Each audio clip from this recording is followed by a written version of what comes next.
Vous êtes sur Alpha, la Web TV, et vous regardez l'émission Femmes et Action.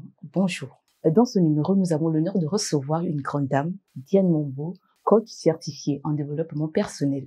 Mais avant tout, nous vous proposons de regarder sa biographie.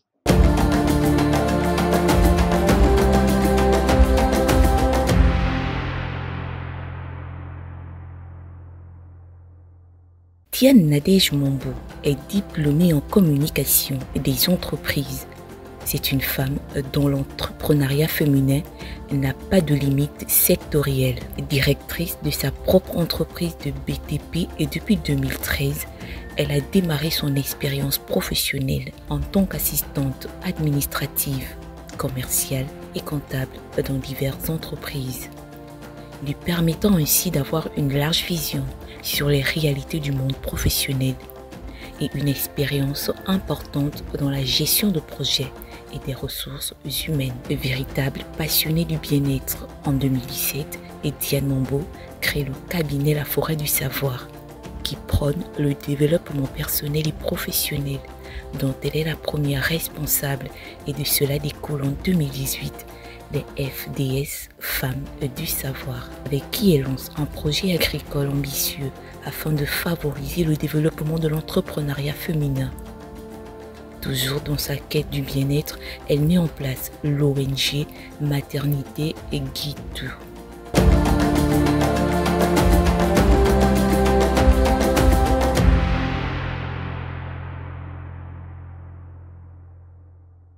Bonjour Madame Diane Mombo. Bonjour Maria. Comment allez-vous? Je vais très bien. Merci de me recevoir sur votre plateau. C'est nous qui vous remercions d'avoir pris de votre temps. Alors d'entrée de jeu, c'est quoi un coach?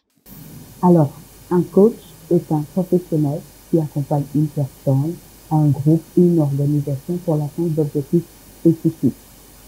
Le rôle du coach est de clarifier les objectifs, d'aider le coaché à surmonter les obstacles par le biais des questionnements et des techniques qui lui permettront de trouver lui-même les réponses à ces questions. Alors, nous parlons de coaching. Racontez-nous votre histoire. Alors, je suis tombée dans le coaching, le développement personnel, on va dire un peu comme un cheveu dans la soupe. C'était lors d'une certification en protocole. Je suis une passionnée de protocole. Et lors de cette certification, un de nos formateurs est coach en développement personnel. Et lors de son module sur la sécurité des hautes autorités, il s'est rendu compte que certains apprenants avaient des difficultés en confiance en soi. Et là, on a eu droit à une trentaine de minutes de coaching. Et c'était le début de l'aventure avec le développement personnel. Oh, très belle histoire. Alors, un coach peut-il devenir un coach personnel?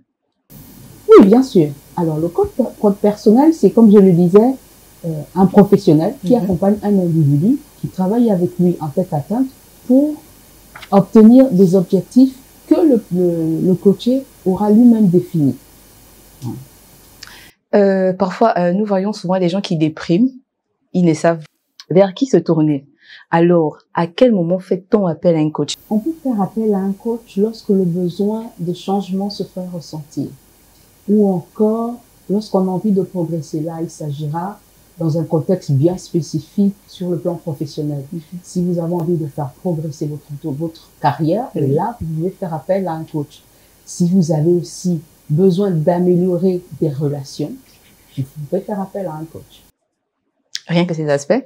Oui, après, il y a d'autres aspects, c'est au cas par cas. C'est vraiment au cas par cas. C'est la personne qui ressent le besoin de changement. Lorsque vous faites une dépression, encore que dépression, il faut voir dans quel cas vient la dépression. Exactement. C'est vraiment au cas par cas. Alors, comment se déroule un coaching? C'est sur votre initiative personnelle ou sur la demande du client? Ça dépend. Non, c'est surtout sur la demande du client. Le coach n'est pas un conseiller. Le coach est un accompagnateur. Parce que il faut prendre en compte que nous avons les solutions en nous. Le coach n'imagine aucune solution à la place du coaché. Et généralement, les séances se déroulent sur plusieurs étapes. La première étape, c'est la première rencontre, celle de l'écoute et de définir les objectifs à atteindre. La seconde, on va faire une petite évaluation sur les forces pour identifier les forces, les défis et les obstacles à surmonter. La troisième étape, on va élaborer un plan d'action qui va nous permettre d'atteindre les objectifs. La quatrième, c'est l'une des plus importantes, c'est maintenant le suivi et l'accompagnement. Et la dernière, ça va être la conclusion. On va faire le point sur les acquis par rapport aux objectifs à atteindre et ensuite donner des orientations pour que le progrès qui a été fait ne puisse pas revenir au point zéro. Voilà les différentes étapes. Ouais. Magnifique. Alors, sur les réseaux sociaux, nous avons tendance à confondre, c'est vrai que j'ai lu certains commentaires, on a tendance à confondre un coach et un influenceur. Est-ce que vous jouez le même rôle? Non, je ne suis pas du tout influenceuse. Alors, c'est quoi la différence? Et il y a une différence. Alors, quand bien même le coach et l'influenceur ont une certaine influence entre guillemets des personnes qu'elles côtoient ou qui les suivent, le coach, il accompagne. L'influenceur, il a plutôt tendance à vouloir imposer son opinion, diriger les gens. Oui. Ouais. Alors, Madame Diane Mombo, vous avez à votre actif plusieurs événements organisés par votre structure, la Forêt du Savoir. Quel impact ces événements ont-ils eu sur les personnes qui vous suivent, des personnes qui croient en vous? Alors déjà, le nom a un peu changé, c'est la Forêt du Savoir Coaching sur mesure. Merci pour la précision. Voilà. Au départ, c'était juste la Forêt du Savoir, mais à chaque fois, on nous posait la question, c'est quoi la Forêt du Savoir? Du coup, on a rajouté Coaching sur mesure parce que nous faisons du travail sur mesure. Exact. Et les initiatives que la Forêt du Savoir Coaching sur mesure organise a principalement pour objectif une prise de conscience. Une prise de conscience pour dire aux personnes que, en fait, elles peuvent. Il n'y a que vous-même qui pouvez vous limiter. Vous avez cette capacité à devenir la meilleure version de vous-même et de franchir le pas et les obstacles qui sont juste devant vous.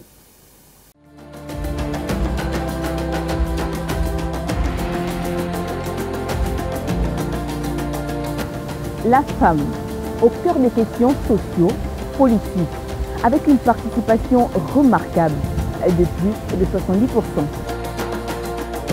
Femmes et Action est dans cette émission, mettons en valeur l'action de la femme selon son secteur d'activité. Et ça se passe tous les samedis à partir de 19h sur Alpha. Le rendez-vous est donc pris, Femmes et Action, allez, passe le message.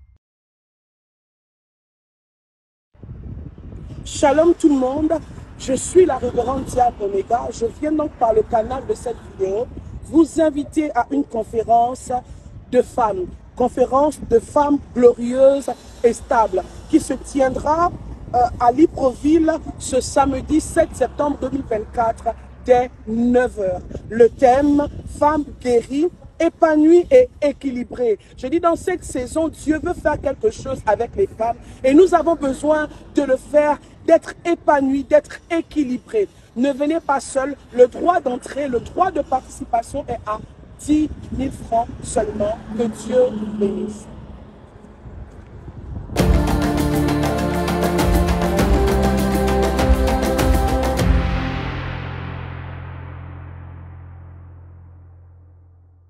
Est-ce que je peux me lever un bon matin et me définir comme un coach? Qui peut être coach? Ah oui, vous pouvez, hein, Maya. Tout le monde peut devenir coach. Maintenant, il y a comment on peut appeler ça? Le libre arbitre de celui qui veut rencontrer un coach. De pouvoir faire des vérifications, regarder quelles sont les personnes que ce coach a déjà accompagnées, quels sont les résultats qu'il a eus. On ne peut pas se lever un matin et aller confier sa vie, parce que généralement, on est obligé de parler, de dire ce que l'on ressent, où on veut aller, qu'est-ce qu'on en a subi, sans avoir regardé réellement quel est le potentiel professionnel de ce coach. Donc, tout le monde peut être coach, mais il est aussi de la responsabilité de celui qui va vers un coach de vérifier ses certifications. Exact. Ouais. Alors, parlez-nous du coaching féminin. Alors, coaching au féminin, c'est, on va dire, un bébé que j'ai mis au monde il y a 2 ans. Cette année, on a fait la deuxième édition qui a été une édition assez particulière parce que l'on est allé sur une thématique qui concerne les femmes entrepreneurs. Et nous avons mis un programme d'accompagnement pour 10 femmes qui vont être sélectionnées. On en a déjà sélectionné 5, il en manque 5 encore. Et ces femmes vont être accompagnées sur 3 pans. Le développement personnel, la gestion de leur entreprise et le numérique.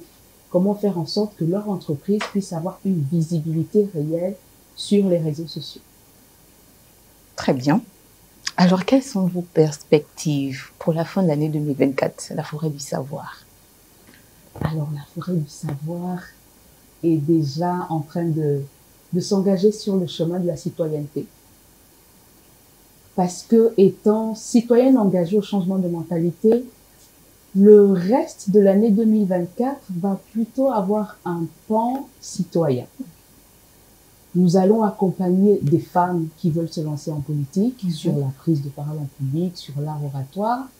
Nous sommes en train de mettre en place un club d'art oratoire, parce que le coach est passionné de bonne prise de parole. Exact. Et vraiment, la fin de 2024, ça va être plutôt de travailler sur tout ce qui est art oratoire, prise de parole en public et citoyenneté. Alors, c'est une sorte d'interpellation pour toutes les femmes qui nous regardent en ce moment.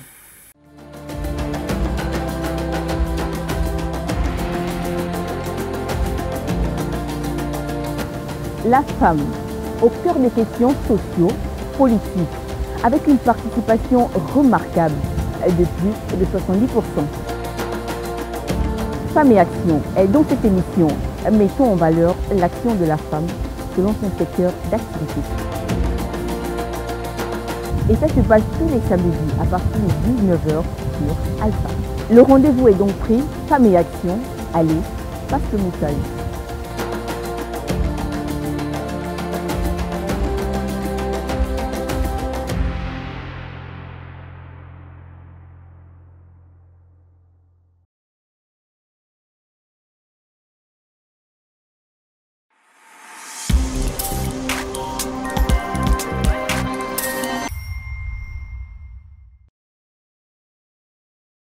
Alors, pour conclure, Madame Diane Mombo, que pensez-vous de l'émission Femmes Action qui a été mise en place? Je pense que c'est une excellente idée de pouvoir valoriser les femmes dans leurs différents secteurs d'activité. Et surtout, le fait de participer à cette émission me permet, par ma modeste expertise, de dire aux femmes et même aux hommes que dans la vie, en fait, il ne faut jamais se limiter. Et c'est une initiative que j'encourage vivement. Et je souhaite bonne chance et longue vie à Femmes et Action. Merci beaucoup. C'est la fin de ce premier numéro de Femmes et Action. Merci de votre fidélité et surtout, restez scotchés sur Alpha, la Web TV.